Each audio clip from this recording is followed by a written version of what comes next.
Cuando Candelaria Cabrera entró en el despacho del jefe de personal de Wilderness Industries, había perdido ya la cuenta de las entrevistas de trabajo que había mantenido en los últimos 2 años en Los Ángeles y en todas las poblaciones de su entorno: Riverside, Oceanside, Mexicali, San Diego, Lancaster, Baskerville.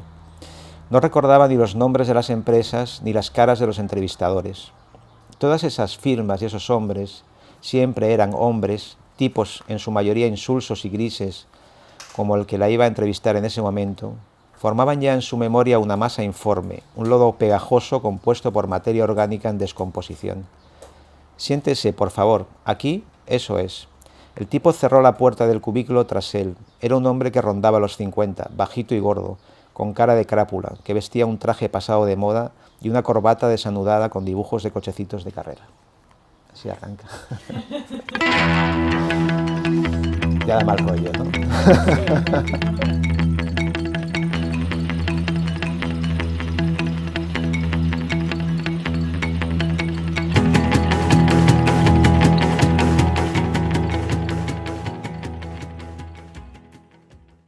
Pues básicamente, bueno, uno de los recursos ya lo has comentado en la pregunta, que es la concisión, ¿no? De alguna manera es un objetivo, ¿no? Y luego yo diría que el otro recurso que se busca, o por lo menos que yo busco en un relato, es pasar un poco de lo singular a lo universal, es decir, que el relato de alguna manera estimule el hecho de que el lector haga un viaje desde lo singular del relato, desde lo que es la propia historia del relato, hacia un mundo un poco más amplio, más universal, ¿no? Hemingway decía que un buen relato es como un iceberg y tiene que tener por lo menos 7 de sus 8 partes ocultas, ¿no? Y esas 8 partes pues las tiene que descubrir el propio lector, ¿no? Lo que hace el escritor es animar o inducir a que el lector llegue a ese otro mundo, ¿no? Entonces el lector realmente es una parte importantísima del proceso creativo, no es nada pasivo. El lector, cuando una persona o cuando un escritor escribe un relato, está pensando en el lector como parte del proceso creativo, ¿no? Colabora con él en terminar la historia, ¿no? Es un poco así.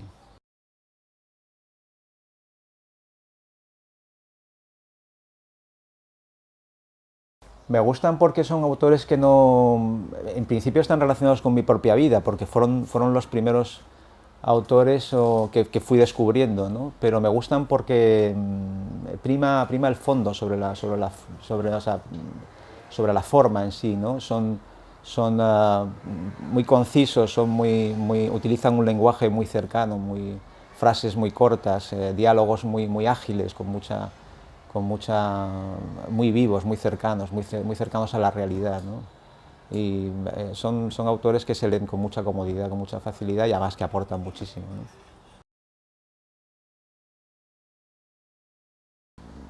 A medida que vas escribiendo, vas acumulando una serie de relatos. La mayoría de ellos, o algunos de ellos, observas que tienen una especie de hilo, que están unidos por algo, y al final, bueno, pues esos relatos los juntas, digamos, en un libro que tiene más o menos una cierta homogeneidad.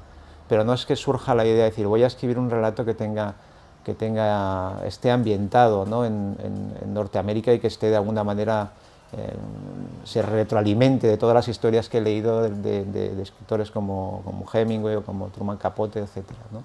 Sino que, bueno, pues en un momento determinado vas escribiendo, escribes una historia, no sabes por qué, a lo mejor te encaja mejor un ambiente pues en Nueva York o en Los Ángeles o donde sea, y entonces lo escribes así y al final lo que haces es, bueno, todo eso unirlo en un libro, pero no es algo intencional.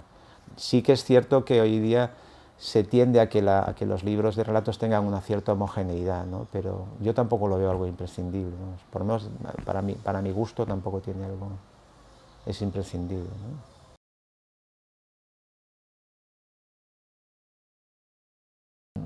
El proceso creativo de un relato para mí es muy anárquico, no sigo ninguna planificación. A veces tengo una idea, pero no sé ni cómo empezarla ni cómo terminarla. A veces tengo el principio y no tengo el final. A veces tengo el final y no tengo el principio. A veces tengo los dos y no sé cómo llegar de uno a otro. Es como un rompecabezas. Empiezas a trabajar en él, poco a poco vas encajando piezas y a veces te desesperas, o muchísimas veces te desesperas y lo dejas estar. Pero un proceso en el que digas, bueno, quiero hablar de este tema, ¿no? Quiero hablar de este tema en concreto y quiero ver qué historia encaja en este tema. Si trabajas de esa manera o intentas escribir un relato de esa manera, es muy complicado, por lo menos para mí. Bueno, yo nací en Tánger en el año 57, nada menos. Y, y bueno, Tánger fue desde el año, bueno, fue ciudad internacional, tenía un estatuto internacional hasta el año 56 en que se produce la independencia de Marruecos y luego poco a poco hasta el año 60 Tánger se incorpora al reino de Marruecos, ¿no? Y forma parte ya del reino de Marruecos, ¿no? Pero entonces todos mis recuerdos están basados sobre todo en el final de los 60 y en los años 70, ¿no? En esa época ese Tánger internacional ya ha desaparecido, se ha esfumado, ¿no? Pero sigue existiendo en la ciudad un ambiente muy cosmopolita. Es decir, yo tenía amigos fundamentalmente españoles, pero también tenía muchos amigos que eran de otras nacionalidades, como franceses o italianos, o incluso rusos, ¿no? Y de otras religiones, judíos, musulmanes, por supuesto, lógicamente, etcétera, ¿no? En Tánger la parte literaria es un mito y de hecho últimamente no sé lo que está pasando, que estamos recibiendo un montón de novedades literarias relacionadas con Tánger, ¿no? Yo creo que ha sido un poco a raíz de la explosión del tiempo entre costuras, ¿no? Que recoge un poco esa parte de la historia de Tánger, ¿no? Pero el Tánger que yo conocí de los 60, 70 tenía un punto muy norteamericano, porque en Tánger se instaló y vivió hasta su fallecimiento Paul Bowles, ¿no?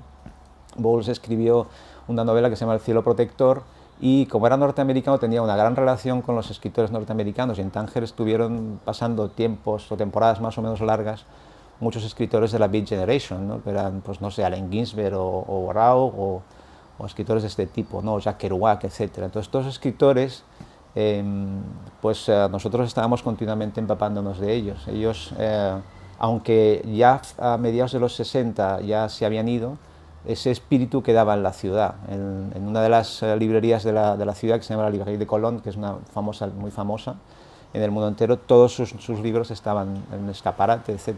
Entonces, a pesar de que un poco ya todo eso, esos escritores ya no estaban por allí, quedaba ese ambiente en la ciudad, además de lo que era pues, toda la influencia de la música, del rock, etc.